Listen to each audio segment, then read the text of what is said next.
여러분들은 성경에 나와 있는 모든 사건과 내용을 말씀 그대로 다 믿고 계십니까? 진짜 믿고 계십니까? 쉬운 일이 굉장히 아니고 참 어려운 일입니다. 어느 고등학교에서 세계사 시간에 선생님 한 분이 이렇게 빈정거리면서 얘기를 시작하셨어요. 야, 너희들 가운데 교회 다니는 녀석들이 있지. 뭐하러 교회 다니냐? 너희 성경에 보면은, 구약 성경에 보면은 그 출애굽 당시 홍해 얘기 나오지? 근데 홍해가 앞에 가로막고 뒤에 애국 군사들이 쳐들어오고 하니까 그 상황에서 하나님이 모세더러 지팡이 가리키셔가지고 홍해를 갈랐다고 돼 있잖아. 근데 그게 진짜 갈라졌는 줄 아냐? 그 당시에 연구를 보니까 그 당시에는 홍해가 깊이가 무릎팍밖에 안 돼. 그럼 뭘 갈르긴 뭘 갈러. 어리석은 거 믿지 말고 공부나 열심히 해. 선생님이 이렇게 얘기를 했습니다. 그랬더니 학생 하나가 손을 딱 듭니다. 선생님 죄송합니다. 선생님 말씀이 듣고 보니까 그럴듯한데요. 근데 전 참 신기한 게 하나 있어요. 하나님 능력이 얼마나 대단한지 무릎팍밖에 안 도는데 거기에 이집트 군대가 다 빠져 죽었다니까. 나 이게 믿을 수밖에 없습니다. 이렇게 얘기를 했다고 합니다. 그런데 성경에 있는 말씀 다 믿는 여러분들 되시길 바랍니다. 너무 행복한 사순절 네 번째 주일 3부 예배를 드리고 있습니다. 주 안에서 행복한, 그리고 정말 서로 사랑하는 성도들 되시기를 주의 이름으로 축복합니다. 우리 환하게 웃으면서 옆 사람 바라보시고, 눈 마주치지만 안 마주치면 미안하고 혹은 속상한 일이 있어서 그런 거라고 그래요. 안아주시거나 꼭 손 붙잡고 눈 쳐다보셔야 돼요. 먼저 강사 목사님이 쌍눈을 바라보라고 그랬는데 어떻게 잘못 들으면 좀 그러니까 서로 행복한 주일 되세요. 사랑합니다. 인사합니다.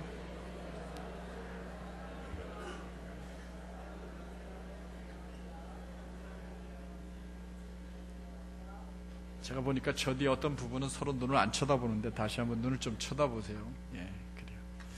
늘 이렇게 사랑하는 여러분들 되시기 바랍니다. 살아가면서 우리는 여러 경우의 사람들을 만나게 됩니다. 어떨 때는 정말 형편이 너무 어려워서 알게 되어서 너무 안 돼서 우리가 마음을 다해서 그를 도와주고 또 잘 섬겨줍니다. 근데 오늘 갑자기 내가 납득할 수 없는 이유와 핑계를 대면서 떠나는 것을 가끔 경험을 하게 됩니다. 최선을 다해서 사랑을 베풀어줬고 도움도 줬는데 등을 돌리고 떠나는 경우 우리에게 남는 건 섭섭함, 야속함, 서운함, 배신감, 이런 것들이 우리 마음에 쭉 남게 되지요. 오늘 우리가 읽은 본문을 보면 인간적으로 생각할 때 예수님도 어쩌면 이런 마음을 느끼지 않았을까 하는 생각을 떠올리게 하는 질문이 하나 등장하게 됩니다. 이스라엘 백성들이 그 해질녘쯤 그때 모인 건 아니지만 종일 예수님을 따라다녔어요. 예수님께서 그들에게 하나님 나라의 말씀을 전하기 위해서 선택한 장소가 이렇게 언덕이었어요. 그래서 언덕 밑에서 얘기를 하면 갈릴리 바닷가에서 불어오는 바람 때문에 여기서 여러분 하고 얘기를 해도 저 뒤에까지 소리가 잘 들리도록 하는 그런 위치에서 복음을 전하셨어요. 그러다 보니까 해가 저물게 되었고, 예수님은 그들이 해가 저물어 가는 것을 보고는 각자 먹을 것을 해결하게 하기가 좀 안타까웠어요. 그래서 제자들에게 너희가 먹을 것을 다 주어라 그랬더니, 예수님, 이 들판에서 우리가 먹을 걸 어디서 구하라는 말입니까? 지금 가서 살 수도 없고요. 그냥 다 돌려버려서 각자 먹을 걸 해결하게 하십시다. 이렇게 얘기를 했어요. 그랬더니 예수님께서 너에게 먹을 것이 무엇이 있느냐 그랬더니 한 아이가 보리떡 5개하고 물고기 2마리, 도시락 같은 걸 하나 가지고 있습니다. 가지고 오너라. 예수님께서 손에 높이 드셨습니다. 기도 내용은 안 나와 있지만 축사하셨다고 하는 걸 보니까 하나님, 모두가 나눠 먹는 음식이 되게 해주십시오. 모두가 먹을 수 있는 음식이 되게 해주십시오. 이렇게 기도를 하셨을 것 같아요. 그리고는 광주를 가져오라고 하시더니 경상도 말로 택도 안 오는 데는 일을 하고 계십니다. 광주에다가 이렇게 붓습니다. 그 꺼냈더니 또 보리떡 5개와 물고기 2마리 있으나 또 붓습니다. 또 붓습니다. 또 붓습니다. 아멘 할 때까지 할까요? 또 붓습니다. 제가 분강서 흉내 내려니까 어렵네요. 다 그걸 가지고 장정만 5,000명이면 생각해보세요. 우리가 지금 모여있는 인원이 지금 300명이 채 안 됩니다. 5,000명이요. 남자만. 약 수만 명이 모여있는 그곳에 붓고 또 부어가지고 그걸 가지고 다 먹였어요. 그리고 12광주리가 남았어요. 여러분들 믿으십니까? 믿기 어려운 일이잖아요. 솔직히 말하지만 아멘은 했지만 어려운 일이잖아요. 그죠? 그래서 제가 처음에 그 얘기를 한 겁니다. 참 믿기 어려운 일이에요. 정말 기적이었습니다. 그저 그 가운데 있던 사람 중에 한 사람이, 야, 저분이 모세가 우리 선조들을 이집트에서 이렇게 출애굽할 당시에 광야에서 이런 일을 행했고, 그때 모세가 우리에게 예언을 한 가지 한 게 있다. 후손들에게 내 형제 중에서 나와 같은 선지자 하나를 일으키리라 한 이 예언이 이루어진 거다. 봐라, 저분이 바로 그 모세가 예언한 분이야 하고 사람들이 웅성거리기 시작했고 확신에 차기 시작했습니다. 그들은 자신들이 먹은 그 보리떡과 물고기가 옛날 전설 속에 나오는 그 정말 자기네가 믿기 어려운 광야에서 40년 동안 하늘에서 내려다 준 그 만나 메추라기와 같다고 생각을 했던 겁니다. 같은 개념으로 이해가 되어진 거죠. 그래서 백성들은 예수가 자신들의 모세가 되어주길 바랬습니다. 그 시대의 모세가 되어주길 바랬고, 또 그래서 예수님을 끌어다가 억지로 임금 삼기를 원했습니다. 지도자 삼기를 원했던 겁니다. 근데 예수님이 뒷정리를 하시고, 그리고 제자들과 건너편에 있는 갈릴리로 건너 보내시고, 배를 타고 보내시고, 당신은 혼자 조용히 산으로 올라가십니다. 그리고 아주 밤늦은 시간에 바람이 거세게 불고 있는 그 갈릴리 호수를 혼자서 걸어서 가시면서 풍랑 속에서 두려움에 떨고 있는 제자들에게 유령처럼 나타나서 풍랑을 잔잔하게 하시고 가버나움으로 건너가셨습니다. 그리고 이제 아침을 맞았죠. 날이 밝자 백성들이 다시 예수님이 베세다 광야에 있는 줄 알고 다 베세다 광야로 모였는데 거기에 예수님이 없었어요. 그래서 어떤 사람이 말하기를, 어제 보니까 제자들을 배 태워서 건너편의 마을인 가버나움으로 보내시는 것 같더라 하니까 사람들이 우르르 가버나움으로 몰려가게 되었습니다. 예수님을 찾았습니다. 예수님이 어디 있느냐고. 그랬더니 회당에서 말씀을 가르치던 예수님을 그들이 만나게 되었어요. 그랬더니 예수님께서 그들에게 하신 말씀이 있어요. 그들이 왜 예수님을 찾아왔는지 예수님은 정확하게 알고 계셨습니다. 요한복음 6장 26절과 27절 읽어볼까요? 이 성경을 읽으면서 예수님을 왜 찾아왔는지를 답을 찾으셔야 합니다. 다 같이 읽습니다. 시작. 예수께서 그들에게 대답하셨다. 내가 진정으로 너희에게 말한다. 너희가 나를 찾은 것은 표징을 보았기 때문이 아니라 빵을 먹고 배가 불렀기 때문이다. 너희는 썩어질 양식을 얻으려고 일하지 말고 영생에 이르도록 남을 양식을 얻으려고 일을 하여라. 이렇게 말씀하셨습니다. 예수님 말씀이 옳았습니다. 백성들이 예수님을 찾아서 가버나움까지 오게 된 것은 어제 벳세다 광야에서 먹었던 보리떡과 물고기, 그걸 바라고, 그것이 오늘도 혹시 있을 수 있을까 하는 마음으로, 아니 그런 기적이 오늘도 그들에게 나타날까 하는 마음을 바라고 예수님께 나온 것이었습니다. 그런데 백성들은 예수님께서 난데없이 썩어질 양식을 얻으려고 일하지 말고 영생에 이르도록 남아있을 양식을 얻으려고 일을 하라, 이렇게 말을 하시는 거예요. 이 말을 들었어요. 여러분들 잘 생각해 보세요. 썩어질 양식을 위하여 일하지 말고 영생에 이르도록 남아있을 양식을 위해서 일해라. 그러자 백성들이 이 말을 듣고는 또 질문을 합니다. 6장 28절 말씀 한번 읽어볼까요? 다시 읽어보겠습니다. 시작. 우리가 어떻게 하여야 하나님의 일을 하오리이까. 그들은 예수님에 대해서 호감을 갖고 그리고 영생에 이르도록 남아있을 그 양식을 얻을 수 있는 그 일, 그건 분명히 하나님의 일일 것이다 생각하고 하나님의 일이 무엇입니까? 라고 물었던 겁니다. 그때 예수님의 대답이 너무 어려웠어요. 그들이 마음으로 생각하기에는 아마 모세와 같은 능력을 가진 예수님을 왕으로 삼아서 로마와 독립전쟁을 일으켜서 로마로부터 독립을 쟁취하는 일, 주변 민족으로부터 조공을 받아서 부강했던 다윗 통일왕국을 다시 이루는 일, 경제적으로 부유하는 일, 모든 사람이 잘 먹고 잘 사는 일을, 그런 나라를 만드는 것이 자기들이 생각할 때는 하나님의 일이라고 생각을 합니다.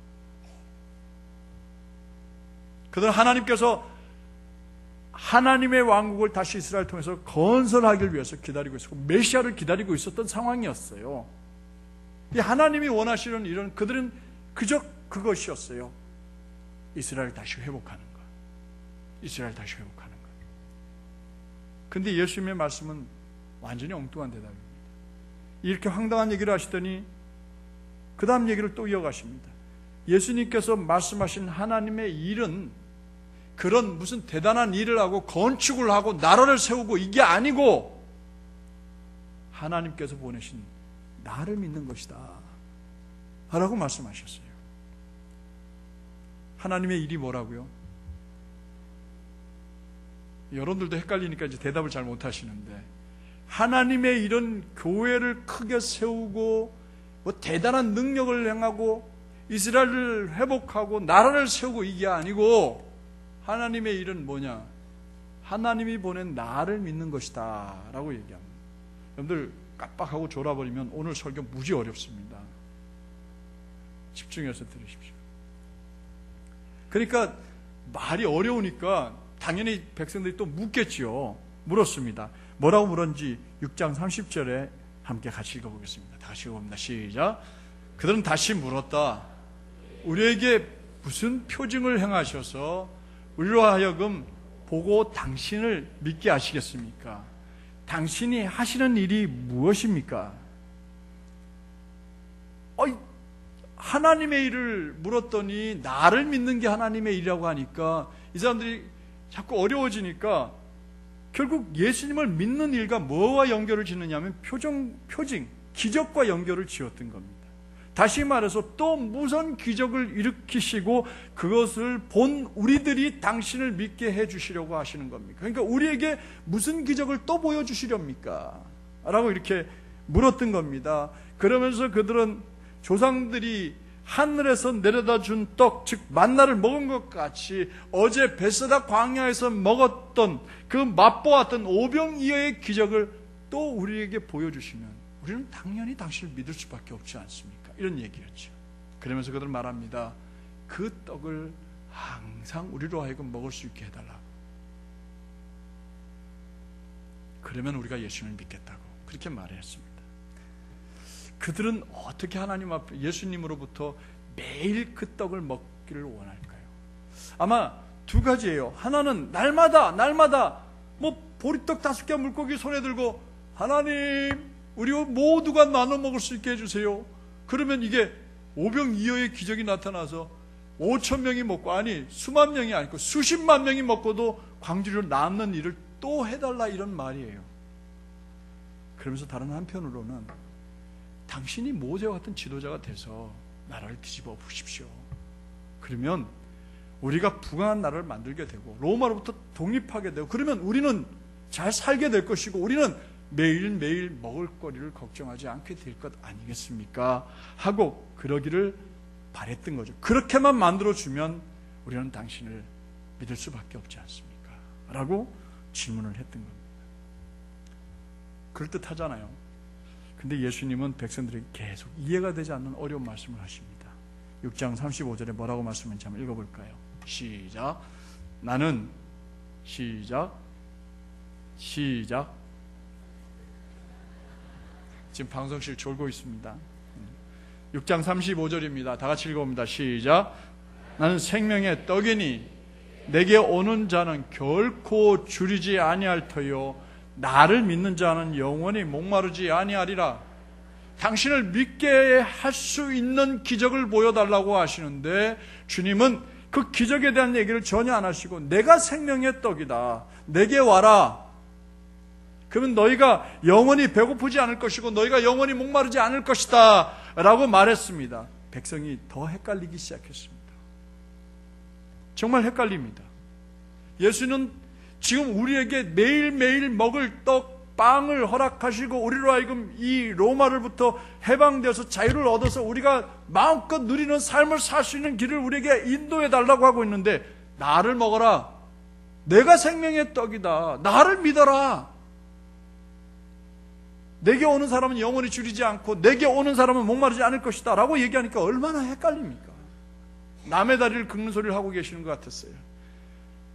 그러면서 광야에서 만나를 먹었던 조상들은 모두 죽었지만 하늘로부터 온 생명의 떡인 나를 먹는 사람은 영원히 죽지 아니할 것이다 라고 얘기하시는 거예요. 그랬더니 백성들이 수근거리기 시작합니다. 저 양반 저 돌았네. 아니 자기가 요셉의 목수 요셉의 아들 아니야. 우리가 그 부모를 알고 있고 동네 나사렛 동네 출신인 거 우리 다 알고 있는데 자기가 난데없이 하늘로부터 내려와? 저 사람 미친 사람 아니야? 하고 쑥덕거리기 시작했어요. 이게 무슨 소리야? 점점 어려워집니다. 아니 이해할 수가 없었습니다. 어떤 사람 말하기를 야 이해하기 정말 어렵네. 어려운 말이네. 기적이나 보여주지. 그저 빵이나 만들면 되지 뭘 쓸데없는 소리를 하고 있는 거야. 누가 저 말을 알아들을 수 있을 거라고 저 얘기를 하고 계셔? 하고는 쑥덕쑥덕하기 시작하더니 에이 별 볼 일 없네 하고는 예수님을 떠나가기 시작했어요.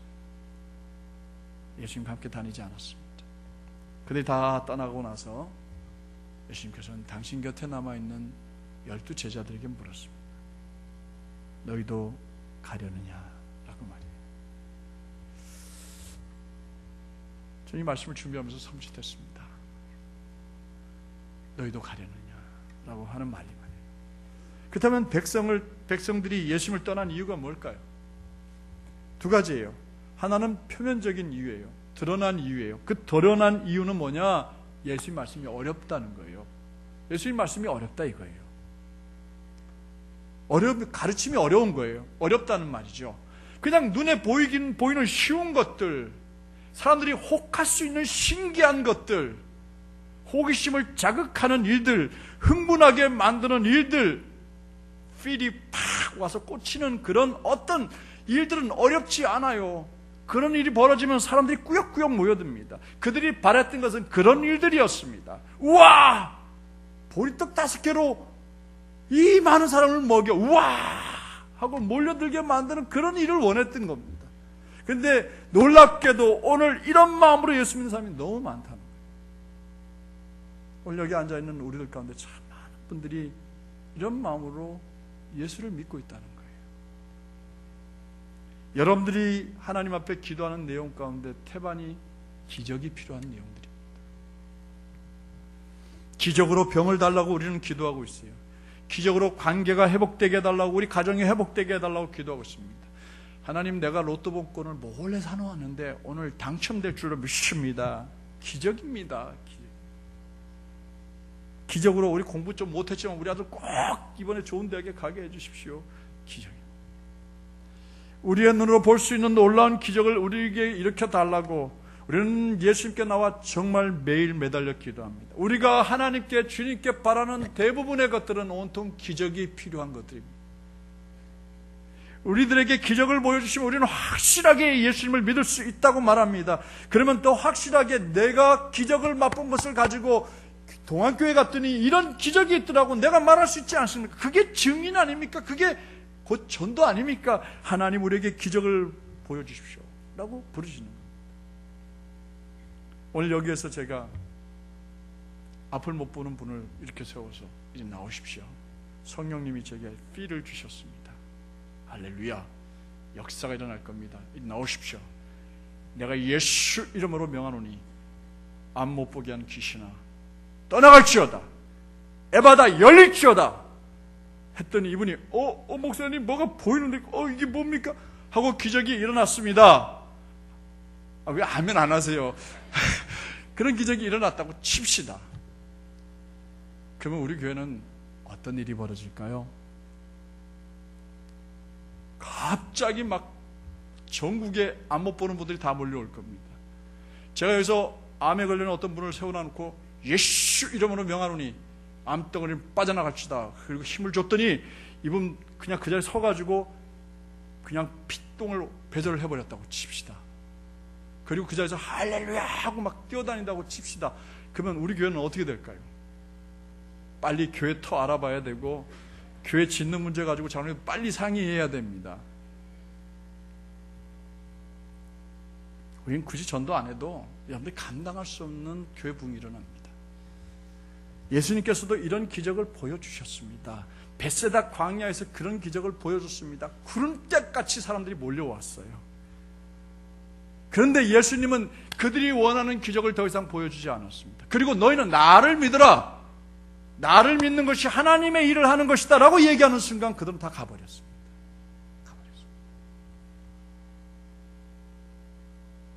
한국 교회가 그래요. 복음이 전해질 무렵 우리는 일제의 억압을 받았습니다. 우리 그때 정말 민족 해방을 위해서 예수 믿는 사람들이 앞장섰습니다. 33인의 민족 대표 중에 반 이상이 기독교인이었어요. 6.25 전쟁이 터졌습니다. 모두 무너지고 다 폐허가 되었습니다. 그때 상박산에 올라가서 얼마나 기도했습니까? 주님 대한민국을 기억해달라고 울부짖었습니다. 그랬더니 한강에 기적이 일어났어요. 교회는 80년대를 정점으로 해서 90년대까지 막 전 국민이 복음화 될 정도로 치솟아 올라갔습니다. 1250만 명, 1300만 명. 하나님 기도 응답해 주셨죠. 한강에 기적이 일어났어요. 잘 사는 나라가 되었습니다. 그런데 요즘 교회가 비어갑니다. 왜 비어요? 떠나갔습니다. 사람들이 떠나갑니다. 교회를 떠나갑니다. 왜냐하면 더 이상 기적이 필요 없거든요. 더 이상 뭐 달라고 구할 게 없거든요. 우리는 너무 넉넉해요. 내 능력으로도 먹고 살 만큼 돼요. 더 나아가 한국교회가 자꾸 그들에게 요구하는 것들이 어려운 것들이 됐어요. 부담스러운 것이 되었어요.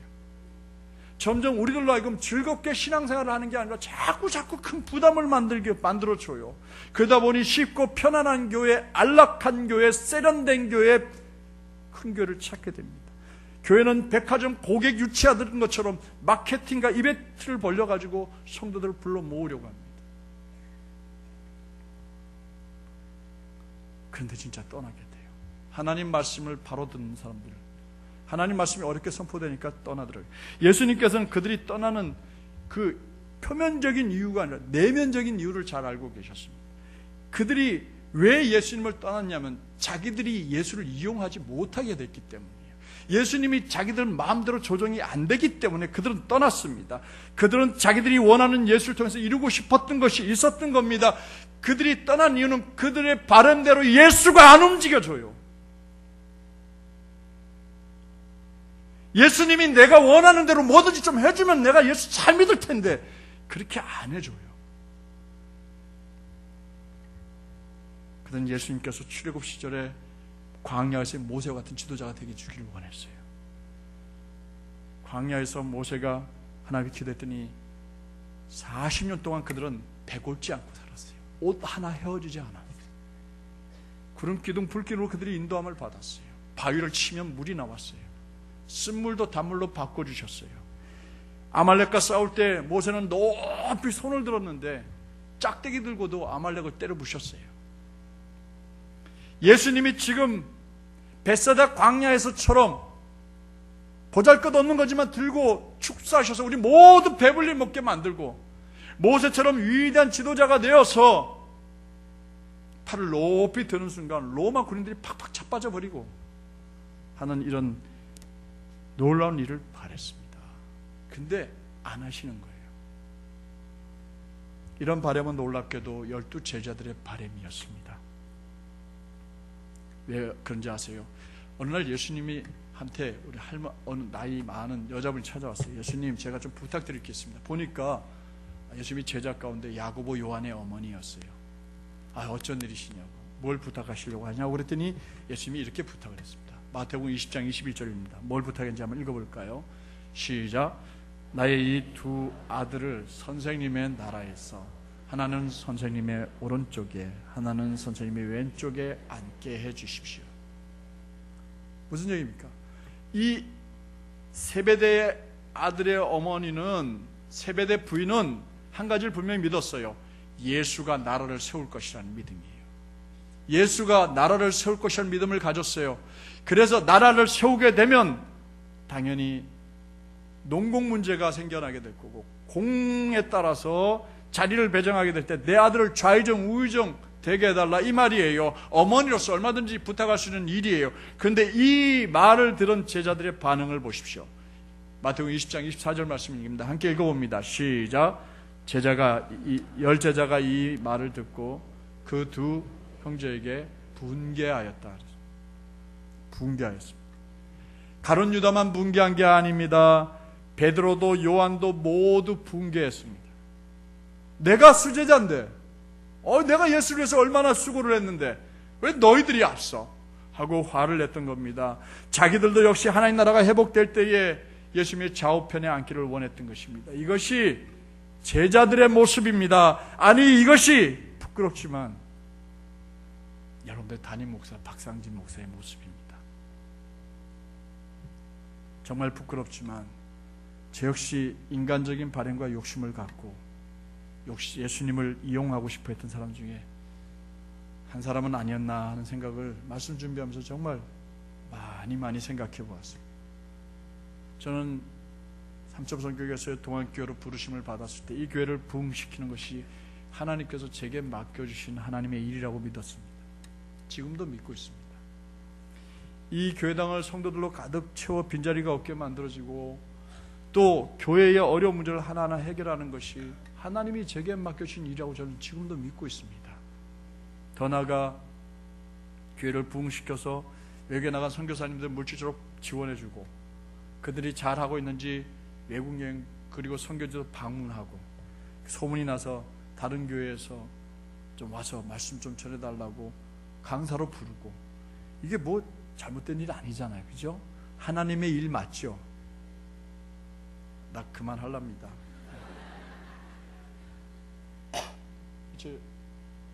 하나님의 일 맞잖아요. 그죠? 그러면서 이게 표면적인 이유예요. 근데 한편으로는 저를 어리버리한 목사라고, 저보고 또라이 같은 목사라고 놀리는 사람들, 너니까 가는 거야 라고 놀리던 사람들에게 멋지게 성공해서 봐, 이게 제자들이 가는 길이야 하고 콧대를 꺾어주고 싶었다는 겁니다. 그럼 여러분 생각해 보십시오.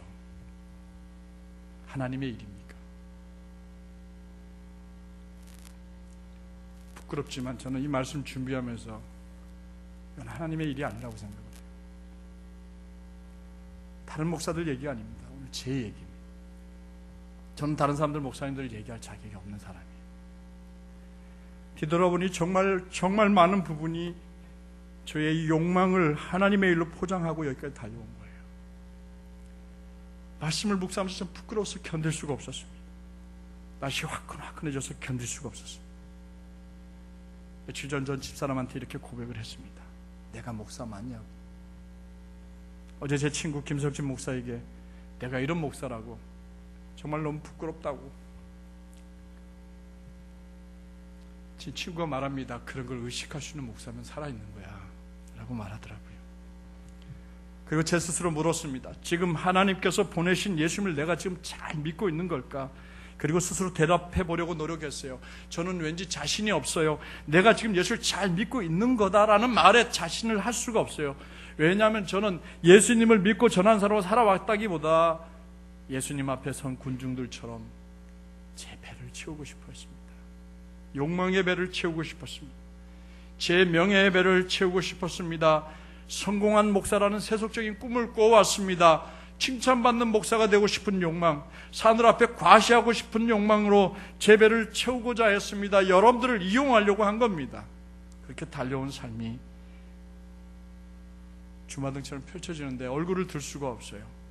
제 자신이 욕망 때문에 목회자로서 가졌어야 되는 안 될 시기, 미움, 질투, 탐욕, 질투, 험담, 교만, 거만함이 거침없이 제 마음속에 가득 차 있는 걸 봤어요. 제가 가장 사랑하는 친구가 가장 큰 교회, 근방이 큰 교회 오니까 저는 정말 몇 달 동안 정말 그러면 안 되는데 배가 아파가지고 목사가 그래요. 제가 그랬어요.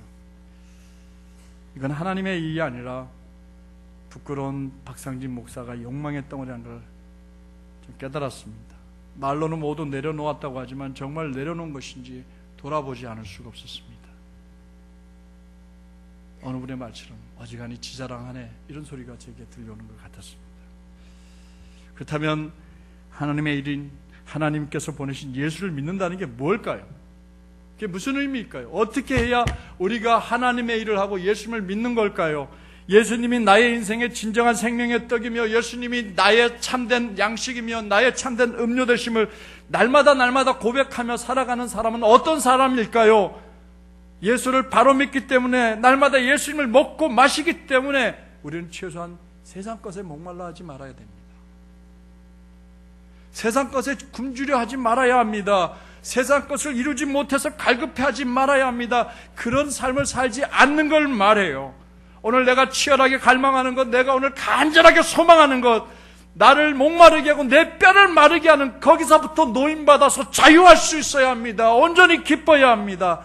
감사해야 합니다. 예수 믿는 것 때문에 정말 행복해야 합니다.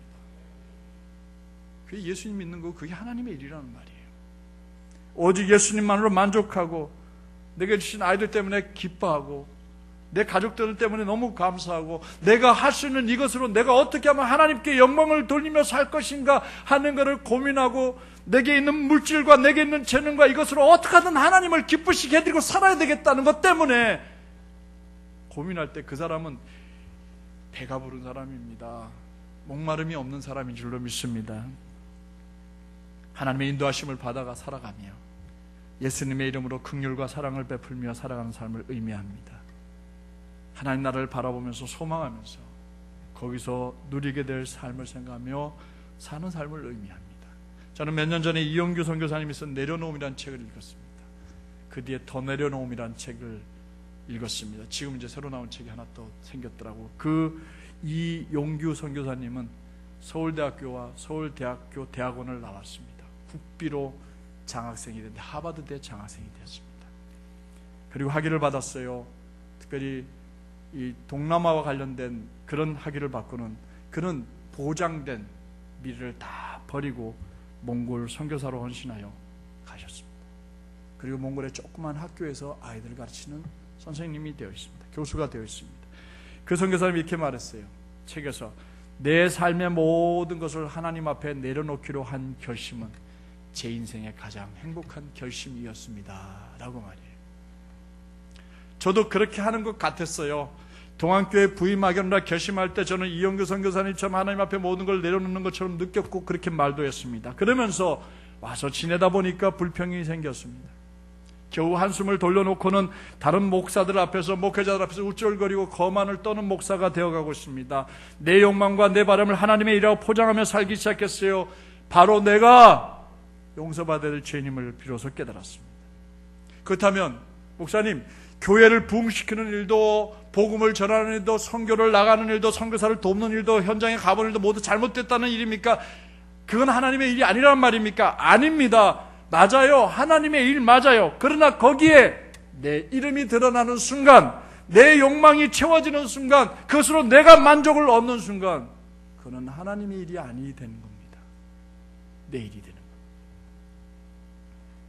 하나님의 일을 하면서 내가 드러나지 않아도 서운하지 않아야 하나님의 일을 한 겁니다. 오직 예수 그리스도의 이름만 드러나고 오직 예수 그리스도 이름으로만 행해지는 순간 그것은 하나님의 일입니다. 그런데 내가 뭘 했어요? 내가 뭘 이렇게 일어났어요? 내가 했더니 이런 일이 일어났어요? 하나님의 일을 한 게 아닙니다. 자신을 드러내지 않고 자신의 이름을 높이지 않고 자신의 욕망을 채우지 않고 예수 그리스도의 이름만 높이고 오직 예수 그리스도의 이름만으로 행하는 일들이 바로 하나님의 일이며 하나님이 보내신 예수를 믿는 일이라는 말입니다. 여러분들은 어떻습니까? 말씀 앞에 부끄러운 마음이 좀 드십니까? 박 목사만 부끄러운 겁니까? 여러분들이 예수님을 찾아와 간절히 원하는 그것이 누구를 위한 겁니까? 여러분들을 위한 것이면 여러분들은 다음에 또 찾아와야 되고 또 채워야 할 겁니다. 지금 제 말이 굉장히 어렵게 들리시죠? 두 가지 이유로 어렵게 될 거예요. 하나는 잘 이해가 안 된다. 두 번째, 실천하기 어려운 일이다. 우리 보고 어떡하라는 거냐, 이런 것 때문에 고민하실 수 있어요. 여러분들 그러면 어렵다고 떠나시렵니까?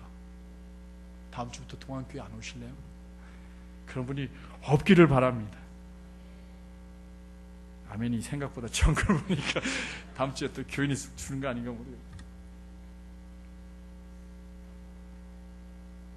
이제부터라도 우리가 하나님 섬길 때 우리 이름을 드러내는 욕심이나 내 욕망을 채우려는 생각을 우리 모두 버리도록 합시다. 그리고 예수님 바로 믿었으면 좋겠습니다. 우리가 하나님의 일을 얼마나 크게 멋지게 하느냐, 우리가 세상적으로 생각하는 교회를 크게 짓고 멋지게 짓고 이건 하나님의 일이라고 생각하면 하나님의 일이 맞지요. 근데 거기에 누군가 드러나지면 안 돼요. 사람이 드러나면 안 돼요.